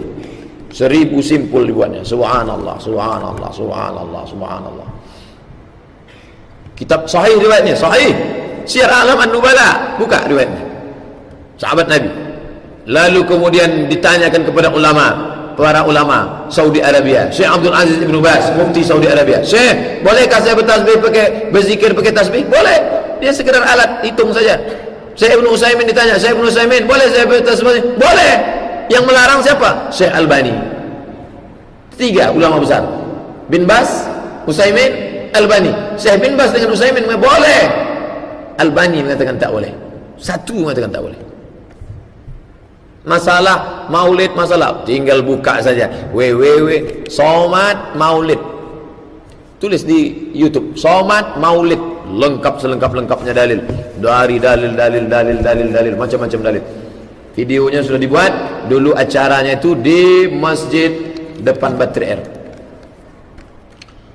Nabi Adam diciptakan dari tanah, tapi ada penjelasan Al-Quran bahwa kita diciptakan dari, maaf cakap, sperma. Adam dari tanah, sedangkan anaknya dari sperma. Adam dari tanah ditiupkan roh jadi manusia. Adam makan minum, hasil makan minum jadi sperma, berhubungan maaf cakap kelamin dengan Hawa, maka lahirlah Kabil dan Habil. Asal manusia dari tanah, nenek moyangnya, sedangkan kita dari saripati tanah. Tidak ada kontradiktif antara keduanya. Apa pendapat Pak Ustadz mengenai Dai Zakir Naik yang berdakwah dengan debat sesama non muslim? Mantap. Zakir Naik bukan orang pertama. Zakir Naik meneruskan orang sebelumnya, Ahmad Dedat. Ahmad Dedat melanjutkan orang sebelumnya, Syahrastani. Syahrastani melanjutkan orang sebelumnya. Zaman sahabat-sahabat Nabi itu berdebat. Abdullah bin Abbas disuruh berdebat dengan orang Khawarij. Mengikut apa? Quran. Ud'u ila sabili rabbik, ajak mereka ke jalan Tuhanmu bil hikmah wal mau'izatil hasanah wajadilhum, debat billati ya ahsan, debat dengan cara yang baik. Kenapa Dajjal ada gelarnya Al-Masih? Tolong jelaskan Pak Ustaz. Al-Masih itu kan Isa. Al-Masih orang yang diusap. Masaha, mengusap. Al-Masih diusap. Kenapa diusap? Karena dia waktu lahir diusap pakai minyak suci, maka dia disebut Al-Masih. Al-Masih asli Isa. Al-Masih palsu Dajjal. Kenapa mesti ada kata Al-Masih? Untuk membedakan. Hilang motor di UIN, yang mencurinya siapa? Mahasiswa palsu. Kenapa disebutkan kata mahasiswa? Untuk membedakan antara mahasiswa asli dengan mahasiswa palsu. Karena gayanya macam mahasiswa, pakai tas, pakai sepatu, rupanya mahasiswa palsu. Begitu juga dengan ini, gayanya macam Al-Masih asli. Ditunjuknya langit yang sama M3, turunkan hujan, turun hujan. Ditunjuknya bumi, tumbuhkan tanaman, tumbuh tanaman. Ditunjuknya orang mati, ya mayat, tegak, tegak lagi orang bisa hidup. Disangka orang dia Al-Masih, padahal dia Al-Masih palsu. Al-Masih palsu bahasa Arabnya Al-Masihud Dajjal. Itu asal kata muasa Al-Masih. SAW Pak Ustaz, sallallahu alaihi wasallam. Apa asal katanya? Innallaha wa malaikatahu yusalluna 'alan nabi ya ayyuhalladzina amanu sallu 'alaihi wa sallimu.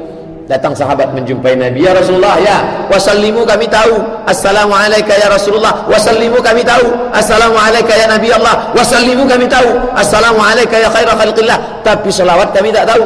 Mau tahu kalian bunyi salawat? Ya, ini kuajarkan. Allahumma salli ala Muhammad wa ala ali Muhammad, Allahumma salli ala Muhammad wa ala ali Muhammad kama sallaita ala Ibrahim. Buka buku saya 77 tanya jawab salat. Di situ saya buatkan 5 bentuk salawat maksur dari hadis Nabi. Download gratis di internet. SWT Pak Ustaz, Subhana, Maha Suci. Kenapa disebut dia Maha Suci? Karena mereka menodai Allah. Katanya Allah itu punya bini, namanya Santa Maria. Nikah Allah dengan Santa Maria, lahir anak. Anaknya kesayangannya tunggal, namanya Yesus Kristus. Maka kita mensucikan dia. Setiap menyebut dia Allah Subhana, Allah Maha Suci dari punya nyonya. Allah Maha Suci dari punya anak yang tunggal. Subhana wa ta'ala, dia Maha tinggi, bukan rendah macam yang kalian katakan punya bini, punya anak. Subhanahu wa ta'ala, itu maknanya. Kenapa kita mesti sebut subhanahu wa ta'ala? Kenapa di surga ada penjelasan para bidadari? Apakah ada bidadara?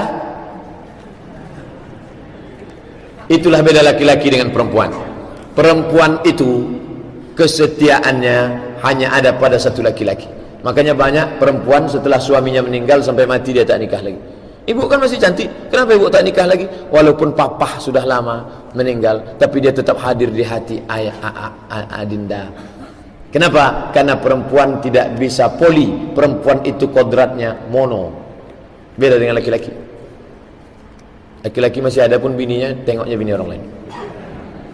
Nah, maka kalau ada perempuan bertanya ke saya, Pak Ustadz, suami saya nanti di surga dapat perempuan, masa saya nggak boleh dapat anak muda? Ibu tak masuk surga, karena orang macam ini otaknya tak masuk surga. Perempuan itu kesetiaannya luar biasa, sampai mati dia tetap satu. Oh, itu bedanya. Laki-laki setia. Binatang yang paling setia di dunia buaya. Makanya orang Betawi kalau nikah itu pakai roti buaya. Saya ngantar kawan saya nikah pakai roti buaya. Saya tanya, loh, ini kok pakai roti buaya? Ustaz, roh buaya ini paling setia, sampai mati tak pernah selingkuh. Kalau dia di laut, waktu naik ke darat, di situlah dia muncul masalah.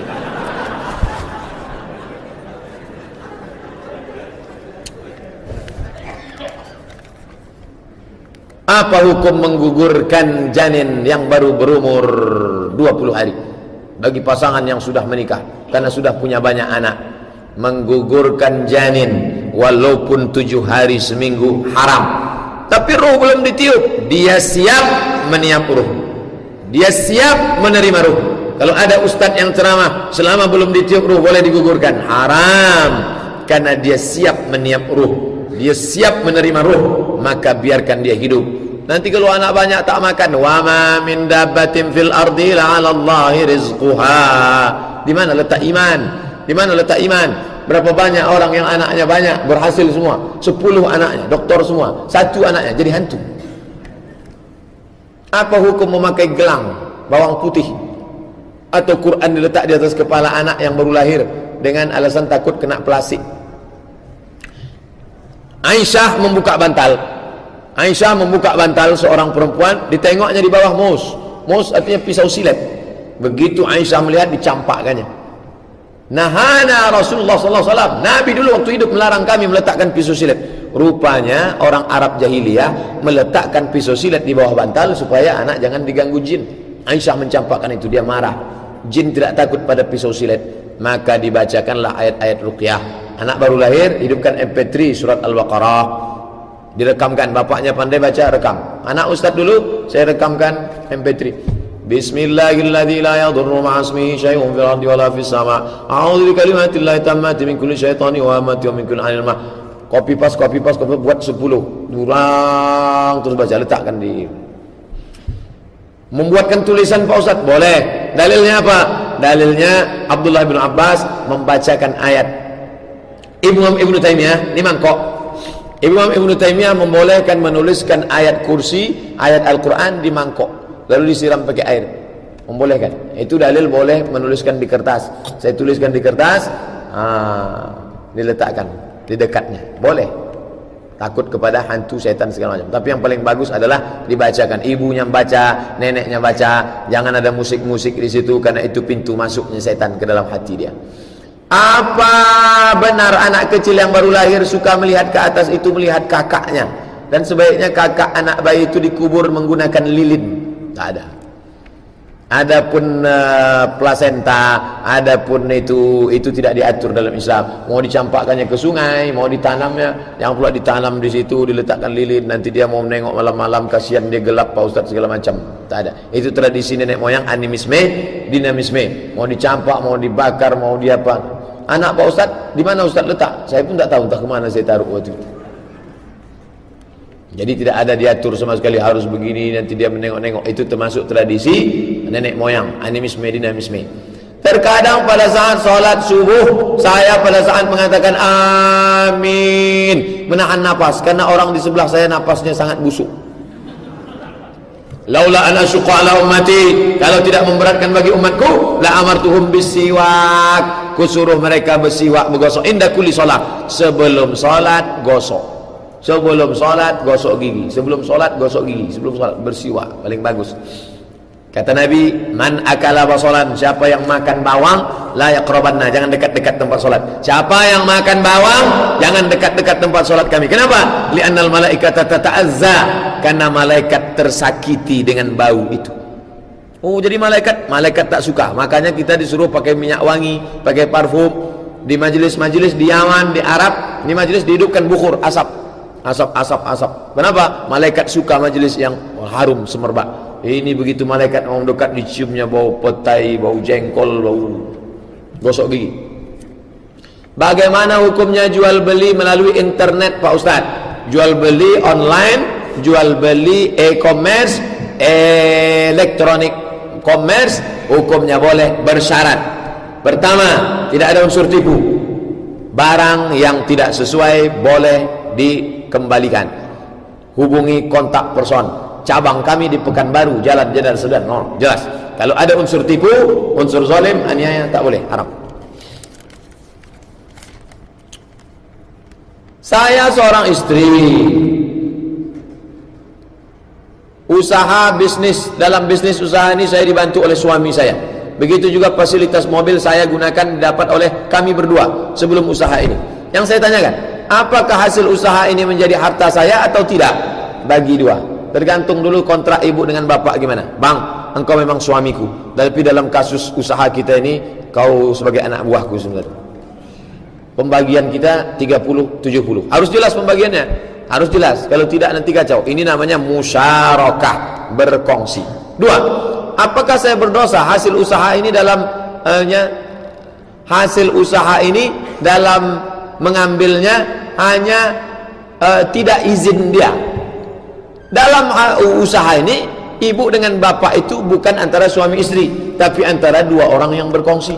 Maka milik ibu, tanah ibu, kebun di atasnya sawit punya ibu, maka ibu berhak untuk menggunakannya untuk apapun. Kalaupun izin suami, itu izin bukan izin penggunaan hak, hanya sopan santun, tata krama, ketimuran. Gak enak kalau suami pun jangan GR.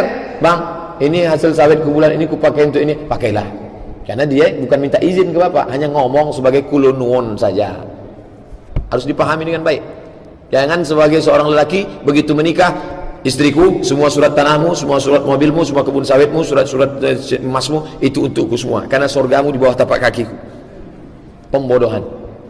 Apakah utang yang ditimbulkan dari usaha ini suami saya harus ikut bertanggung jawab? Sebab dalam pengeluaran uang membantu keluarga di kampung saya tidak minta izin kepada suami. Maka usaha yang dibangun bersama, dimusyawarahkan bersama, pembagian hasilnya harus jelas. Karena banyak suami istri yang membangun bersama tidak jelas, maka dibantu dengan hukum kompilasi hukum Islam yang disebut dengan gonogini. Pencarian bersama selama nikah akan dibagi 50-50. Kalau tak selesai di musyawarah, selesai pengadilan. Pengadilan menyelesaikan masalah. Dulu orang tua saya kalau sujud solat, rambut menutup kening dapat membatalkan solat. Betul tak Pak Ustaz? Kalau ada rambut di kening membatalkan solat. Kenapa solatnya jadi batal? Kalau perempuan karena rambutnya keluar, rambut aurat, maka rambut tutup. Batalkah solat kalau Ustaz sujud tak menempel kening? Ini bukan masalah tak sah tak sah, tapi afdal tak afdal. Bolehkah kain menutupi kening? Boleh, tapi tak afdal. Mana dalilnya? Sahabat Nabi solat di gurun pasir panas, diambilnya ujung jubahnya menutupi keningnya. Itu dalil pakaian di badan boleh menutupi kening, tapi tak afdal. Ustaz sendiri, saya kalau mau sholat saya naikkan ke atas. Afdal tak afdal? Sah tapi tak afdal. Tapi kalau mau sah dan afdal, kening tempelkan. Saya pilih yang afdal. Kalau suami istri sekedar maaf cakap bercumbu, kalau mau sholat, apakah harus mandi junub atau cukup? Orang baru mandi junub kalau maaf cakap dia berhubungan kelamin. Berhubungan kelamin baru dia mandi junub. Atau maaf cakap keluar sperma baru dia mandi junub. Kalau tidak, maka dia tidak mandi, hanya berwuduk saja. Nafsu hanya berwuduk saja. Maaf cakap keluar sperma atau berhubungan kelamin, maka dia mesti mandi wajib. Apakah orang berzina maksiat 40 hari tak diterima ibadahnya? Tak ada dalil. Lalu yang 40 hari itu Pak Ustaz, man atakahinan, siapa yang datang ke dukun, tasaddaqahu bima yaqul, percaya dia pada ucapan dukun itu, falam tuqbal lahu salatun 40 lailah 40 yawman, tak diterima salatnya 40 hari 40 malam. Adapun zina, maka orang yang berzina itu imannya tanggal, lebih hebat daripada sekedar salat tak diterima. Hadis riwayat Abdullah bin Abbas, la yazni zani hina yazni wa huwa mu'min. Ketika orang itu berzina, maka imannya lepas. Datang muridnya Ikrimah bertanya, ayunzahul iman, bagaimana iman lepas? Wa syabbaka baina asabi'ihi, hakadha yunzahul iman. Begini imannya lepas. Orang yang berzina itu imannya lepas. Mati dia tak sempat mandi wajib, mati kafir, neraka jahanam tempatnya. La taqrabuz zina, jangan kau dekati zina, innahu kana fahishatan wa sa'a sabila, karena zina adalah perbuatan seburuk-buruk perbuatan. Ustaz, jika seorang pemimpin, baik pemimpin negara atau pemimpin rumah tangga, tak mau menerima nasihat dari siapapun, merasa dirinya paling benar, apakah dia termasuk orang yang sombong? Batarul haq. Orang yang sombong itu siapa ya Rasulullah? Orang yang ramah, sopan, jumpa sama ustaz tapi tak mau menerima kebenaran, itulah orang yang sombong. Sombong bukan orang yang mendongakkan kepalanya. Sombong adalah batarul haq, orang yang menolak kebenaran, itulah orang sombong. Suami walaupun rajin sholat tapi tak mau menerima kebenaran, al-haqqu dhalatul mu'min, kebenaran itu milik orang beriman. Aina wajadaha fa huwa ahqqu biha, di mana saja dia dapat, dia berhak untuk mengambilnya. Apa hukum Ustaz wanita haid masuk masjid? Sudah saya jawab. Apa benar Pak Ustaz Allah cinta memakai telekung warna putih? Bukan telekung warna putih, hadisnya umum, jubah warna putih, baju warna putih. Nabi paling suka warna putih. Hadis tentang warna putih sahih, warna putih paling bagus. Mengapa di akhir zaman wanita banyak salat memakai mukena warna hitam? Zaman dulu tidak, warna putih afdal, warna hitam boleh. Kenapa warna hitam? Tergantung masalah panas. Karena dengan warna hitam itu katanya bagus tempat yang panas. Warna hitam pula untuk tidak menampakkan hawa nafsu. Karena warna-warna lain boleh jadi laki menengoknya warna-warni. Kalau hitam nafsunya terredam. Makanya di Mesir, di Arab Saudi perempuan pakai warna hitam. Bagus yang pakai warna hitam, tak ada salah. Yang tak boleh itu disengaja pakai warna hitam untuk kematian. Itu tradisi orang kafir. Man tashabbaha biqaumin fa huwa minhum. Tapi yang biasa pakai hitam, ketika ada orang meninggal dipakainya hitam, tak masalah. Karena kebetulan, bukan dia sengaja menggunakan hitam. Apa benar Pak Ustaz anak kita masuk polisi SPBN membayar gaji yang diterimanya haram? Sudah saya jawab. Tengok jenis yang mana, A apa B. Apa hukumnya Pak Ustaz bekerja di bank konvensional, gajinya haram, menyimpan uang di bank tersebut? Orang yang bekerja di bank maka gajinya haram, maka dia harus keluar. Tapi kalau dia tidak sanggup keluar, kata Syekh Yusuf Al-Qardawi, maka dia boleh selama darurat, sebulan, 2 bulan, 3 bulan, habis itu dia cabut. Bagaimana kalau orang menabung dapat bunga? Bunganya itu tak boleh dia ambil. Kalaupun mau dia ambil, serahkan ke lembaga yang dinikmati orang banyak, namanya masalih ammah, fakir miskin, anak yatim, orang susah. Apa hukumnya azan di masjid tidak tepat waktu, lebih cepat 5 menit daripada waktu? Jam harus dirapikan, harus disesuaikan dengan jam RRI, jam yang terpercaya. Kalau jamnya tidak tepat, azan dia, maka orang yang sholat dia menanggung dosanya. Orang sholat sebelum masuk waktu, perempuan yang tak ke masjid di rumah, azan dia sebelum 5 menit. Jam mesti diseragamkan. Itu jam kita harus betul. Jam saya sama jam itu sama, jam 7.32 pas 7.32. Sholat mencegah perbuatan keji dan mungkar. Kapan solat akan mencegah dari perbuatan keji dan mungkar? Solatnya benar. Apa ciri solat benar? Bisa mencegah keji dan mungkar. Kalau solat tak mencegah keji dan mungkar, man salatuhu, siapa yang solatnya lam tanhahu anil fasya wal mungkar, tidak mencegah dirinya dari keji dan mungkar, falam yazdad illa bu'dan, dia bukan makin dekat tapi makin jauh dari Allah Subhanahu wa taala. Waktu mustajabah untuk berdoa pada asar sampai maghrib di hari Jumat. Pertanyaan, kalau kita berdoa setelah solat fardu tidak dikabulkan? Jangan menarik kesimpulan dari satu hadis. Syekh Yusuf Qardawi menulis buku Kaifa Nata'amal Ma'as Sunnah, bagaimana berinteraksi dengan sunnah. Cara berinteraksi dengan sunnah, kumpulkan hadis, kumpulkan hadis tentang doa setelah salat fardu, hadis sahih, hadis riwayat Sunan Tirmizi. Ya Rasulullah, apa doa yang paling afdal? Doa fi jawfil lail, tengah malam, doa ba'dal maktubah, setelah fardu. Tidak ada kontradiktif. Hari Jumat, solat dia setelah asar, setelah zuhur, solat setelah solat fardu, setelah solat Jumat. Jadi tidak ada kontradiktif. Maka setelah sore dia tetap berdoa. Hadis ini diamalkan, hadis ini diamalkan. Makin banyak amal, makin bagus. Kuncinya pada subuh ini, akhlasul amal lillah, ikhlas karena Allah. Dunia ini penjara bagi orang beriman. Apa maksudnya Pak Ustaz?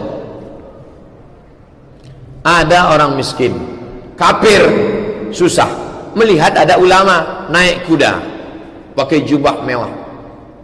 Lalu datang orang kafir. Apa kata si orang kafir? Tuan Syekh, engkau naik kuda mewah, pakai jubah bagus, sedangkan dalam hadis Nabimu, ad-dunya sijnul mu'min, dunia ini penjara bagi orang beriman. Kenapa engkau pakai kendaraan mewah, padahal dunia ini kan penjara? Apa kata ulama itu menjawab, aku penjaranya aja semewah ini, apalagi di akhirat nanti.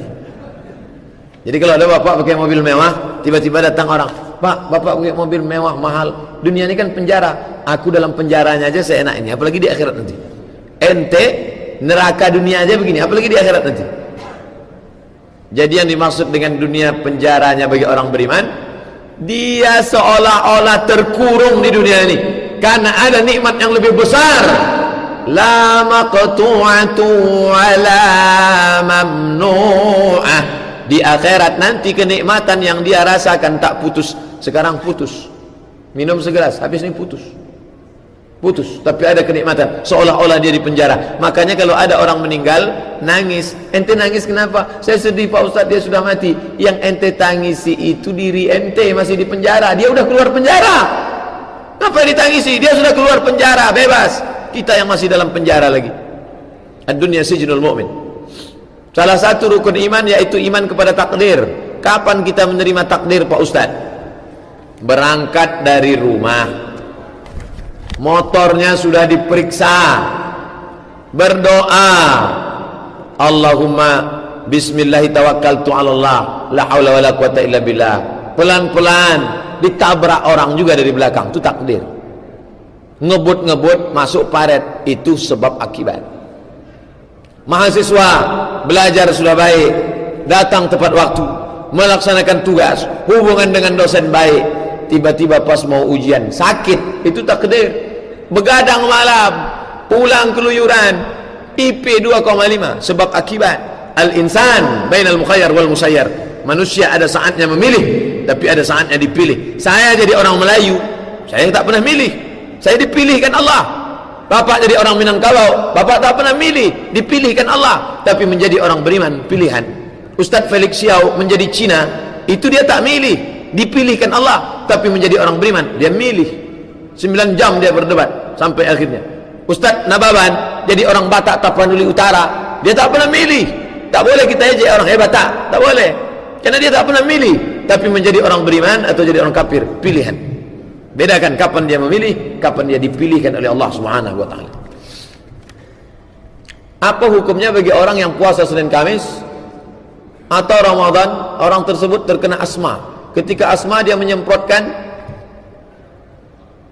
batalkah puasanya? Tidak batal. Di mana bisa dilihat fatwanya?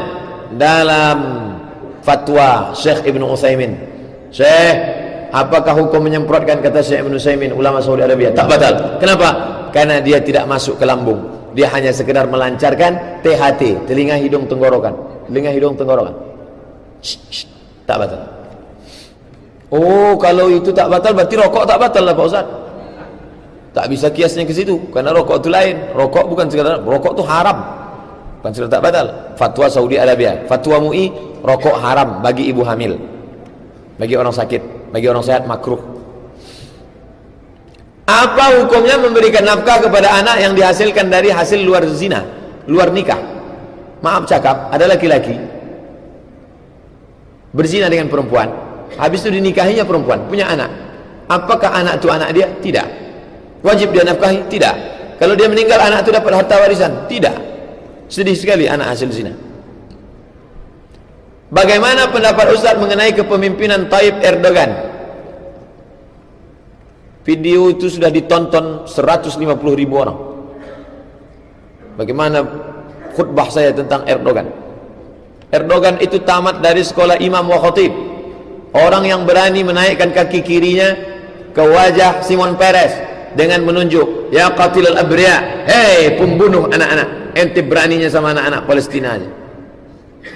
Bagaimana pendapat Ustaz tentang mimpi ulama Ahlussunnah yang beredar di internet tentang ulama tersebut bertemu Rasulullah, bahwa umat Indonesia menjadi pejuang di Palestina? Bisa jadi, bisa jadi ilham dari Allah Ta'ala supaya orang Islam menolong Palestina. Bisa jadi, man ra'ani fil manam faqad ra'ani fa innal syaitan la yatamatsalu bi. Siapa yang melihat aku dalam mimpinya, maka sesungguhnya dia sudah melihat aku, karena setan tak bisa menyerupai aku. Bagaimana menciptakan negeri yang khas Islam? Apakah wajib Pak Ustaz? Baldatun thayyibatun wa rabbun ghafur. Wajib ditegakkan syariat Allah di atas muka bumi Allah Subhanahu wa taala. Kalau tak sanggup mendirikan negeri Islami, paling tidak bernilai-nilai Islami. Perda syariah. Perda syariah, Satpol PP syariah. Perda syariah tak boleh perempuan duduk ngangkang. Perda syariah ada polisi menangkap orang pacaran. Perda syariah. Siapa yang membuat perda syariah? Anggota legislatif, DPR. Siapa yang angkat DPR? Kita yang milih. Maka kita memberikan suara, pilihlah orang yang layak untuk dipilih. Bagaimana hukum guru berjabat tangan dengan muridnya yang sudah dewasa? Tak boleh. Datang mahasiswi pertemuan ke-16, Ustaz Somad, mohon maaf ya Pak, silap salah kami. Kan murid saya itu Pak Ustaz, saya tak bernafsu nengok dia. Siapa bilang nengok murid tak bernafsu? Banyak dosen nikah sama murid. Saya tak bernafsu nengok perempuan Pak Ustaz, nengok laki-laki baru bernafsu. Sakit itu, homo. Bagaimana hukum perempuan nikah dalam keadaan hamil? Perempuan yang hamil dalam keadaan nikah, perempuan yang nikah dalam keadaan hamil, nikahnya sah. 4 mazhab sepakat, Hanafi, Maliki, Syafi'i, Hambali, sah. Buka kitab Al-Fiqhul Islami wa Adillatuh. Yang jadi masalah setelah anak itu lahir tidak boleh pakai bin bapaknya. Yang kedua, anak itu kalau mati bapaknya tak dapat harta warisan. Yang ketiga, kalau anak itu laki-laki, dia tidak bisa jadi wali bagi adiknya yang perempuan, tak bisa dia jadi wali karena dia saudara seibu, bukan saudara seayah. Yang keempat, kalau anak itu perempuan, maka walinya fasultan waliyun man la waliyalaha, walinya mesti wali hakim, dia tak bisa jadi wali. Kalau dinikahkannya, nikahnya batal. La nikaha illa biwaliyin wa syahidain adilin. Tidak sah nikah kecuali dengan wali dan 2 orang saksi yang adil. Apakah ada anjuran untuk mengusap muka setelah salat? Tak ada. Setelah salat tak ada. Setelah doa ada. Hadis riwayat Tirmizi. Setelah salat, setelah doa. Adapun orang yang setelah salam itu dia mengusap wajah, dia berdalil dengan itu. Kamu kenapa usap wajah tadi? Saya kan habis berdoa Pak Ustaz. Mana doanya? Allahumma inni a'udzubika min azabi jahannam wa min azabil qabri wa min fitnatil mahya wal mamat wa min syarri fitnatil masiihid dajjal. Assalamualaikum warahmatullahi. Assalamualaikum warahmatullahi. Berdalil juga dia dengan itu, tapi dalilnya terlalu jauh, maka saya tak pernah laksanakan. Tapi setelah berdoa saya usap. Wa rabbika wa salamun alal mursalin walhamdulillahi rabbil alamin. Saya mau berdagang, tapi uang tak ada untuk modal. Boleh kita pinjam uang untuk berdagang di bank? Tanah terjual belum ada. Apa hukumnya Pak Ustaz? Riba. Wa barakatan fir rizqi, minta berkah rezeki halal dengan harta dari yang halal. Wa anfiqu, bersedekahlah min thayyibat, yang baik-baik. Innallaha thayyibun la yaqbalu illa thayyiban. Allah tak menerima yang tak baik. Apakah hina seorang wanita menjadi istri kedua? Tak hina. Dengan syarat istri pertama setuju. Dengan ini saya yang bertanda tangan di bawah ini setuju bahwa suami saya menikah lagi dengan perangko 6.000 saya tanda tangan. Menikahlah bang sampai dunia akhirat, aku setuju. Stempel darah dulu. Disahkan ke kantor pengadilan. Nikah dia lagi. Tidak hina, apa pula hinanya? Tidak ada niat untuk menghancurkan rumah tangga sebelumnya, apalagi merebut suami orang. Tapi ini berat. Apa mana istri? Ada Pak Ustaz, teh nini tahan sekian bulan tak cerai. Teh nini aja tak tahan, apalagi teh botol. Bolehkah seorang janda menikah tanpa wali nasab? Di Republik Indonesia tak boleh, karena kompilasi hukum Islam Indonesia mesti pakai mazhab Syafi'i pakai wali. La nikah illa biwaliyin. Yang membolehkan nikah tidak pakai wali mazhab Hanafi. Indonesia kalau ada orang mau pakai mazhab Hanafi, tidak ada Pak Kua yang berani. Ada Pak Kua berani. Nikah siri banyak. Tapi kalau nikah yang sah pakai nikah siri itu tak sah Pak Ustaz. Nikah siri secara fikih sah, tapi perempuan saya pesankan jangan mau nikah siri. Karena kalau perempuan nikah siri terjadi pertikaian, cerai, dia tak bisa menuntut harta warisan. Mengapa di tengah masyarakat poligami masih menjadi sesuatu yang tak disukai? Bukankah itu lebih baik daripada perselingkuhan dan perzinahan? Lebih baik. Cuman masyarakat kita tak siap. Game hancur gara-gara poligami. Oleh sebab itu banyak orang yang tak siap. Tapi Ustaz Arifin Ilham siap.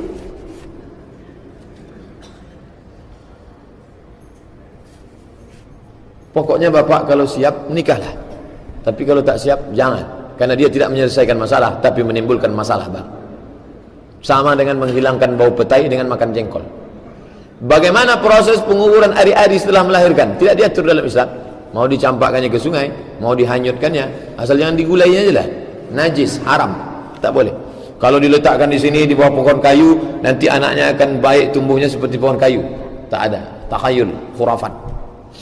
Saya sudah nikah 25 tahun, kami tak punya anak. Berapakah bagian untuk istri kalau suami meninggal? 1/4. Bapak punya 1 miliar, istri dapat 250 juta. Bila suami saya meninggal, sisa yang lain untuk siapa? Saudara laki-laki bapak. Saya tak punya anak, misal meninggal saya, ada duit 1 miliar, istri saya dapat berapa? 1/4, 250 juta. 750 untuk siapa?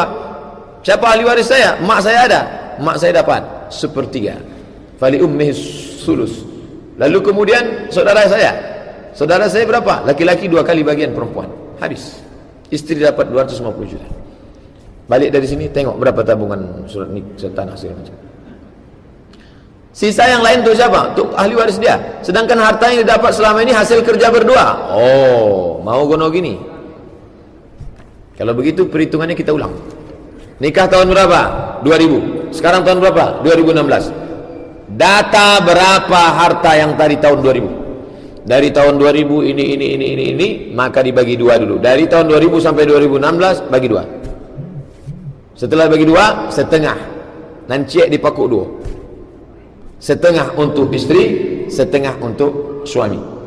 Setengah yang punya suami tadi digabungkan dengan harta suami sebelum nikah. Itu baru dibagi lagi. Istri dapat 1/4 sisanya. Jadi 2 kali bagi. 50-50 dia dapat. Oh, kalau begitu istri dapat 2 kali bagian. Ya, bagian pertama namanya harta musyarakah kongsi. Bagian kedua murni harta suami. Boneka yang banyak dipajang di mall, apakah boleh?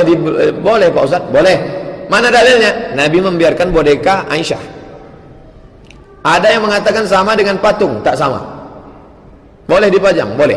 Hanya saja kalau bonekanya Batman, Superman, Wonder Woman, itu tolong dikasih kain songket, karena pakai sempak dia. Nah, balik dari sini, tempahkan ke tukang jahit, Barbie, pakaikan songket. Nanti anaknya balik sekolah, ini Superman gak pakai songket, Mak. Ini namanya Superman bumi Melayu lancang kuning. Superman syariah. Saya akan ke negeri Cina. Dua kertas lagi. Saya akan ke negeri Cina, lebih kurang sebulan lamanya. Apa boleh saya melaksanakan sholat jamak selama di sana? Tidak. Selama di sana hanya boleh sholat jamak musafir 4 hari 4 malam. Kalau sudah dapat dipastikan bahwa dia tidak musafir, kecuali selama di Cina itu tempatnya tak sama. Di Guangzhou, lalu kemudian di ibu kota ini, lalu kemudian jaraknya berapa kilometer? Jaraknya yang boleh jamak qasar itu adalah 89 km. Payah saya ingat 89, 90. Ingat Wali Songo, siji loro telu papat lima enam pitu wolu songo. 90 km, maka dia boleh jamak qasar. Tapi kalau dia sudah mukim nanti sampai di sana hanya di satu kota saja, maka sampai di sana selama sebulan dia tetap sholatnya mukim. Tapi Nabi selama 19 hari itu Pak Ustaz jamak qasar terus waktu di Makkah. Kan itu dalilnya. Selama 19 hari Nabi di Makkah jamak qasar terus. Nabi sholat jamak qasar terus karena dia tak tahu pulangnya kapan. Kalau tiketnya open tak tahu pulang kapan, boleh. Patutlah bapak kemarin itu jamak qasar terus. Pas ditanya, kenapa bapak jamak terus? Saya tak tahu mati kapan, maka saya jamak qasar terus.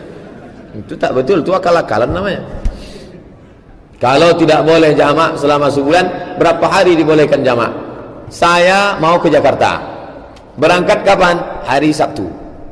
Berapa hari di sana? Hari Senin pulang.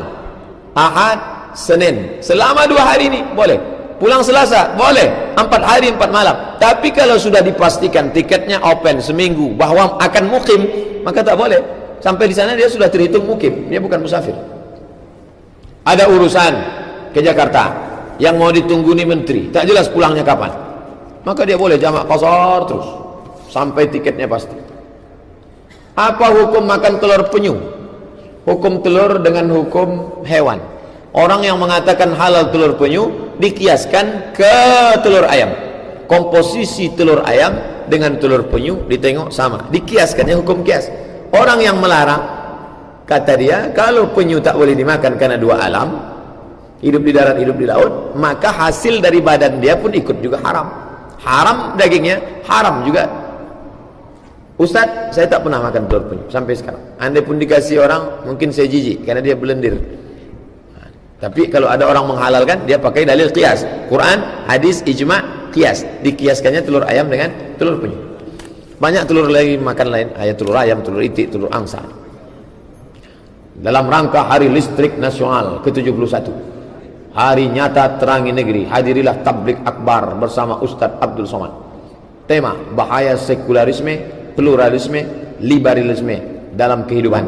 Rabu 2 November, asar berjamaah di Masjid Ad-Dia. Dia artinya cahaya, terang terus, terus terang. PLN, Jalan Riau Kepri, Jalan Nangka Ujung. PLN wilayah Riau Kepri, Jalan Nangka Ujung, belakang FIS, Future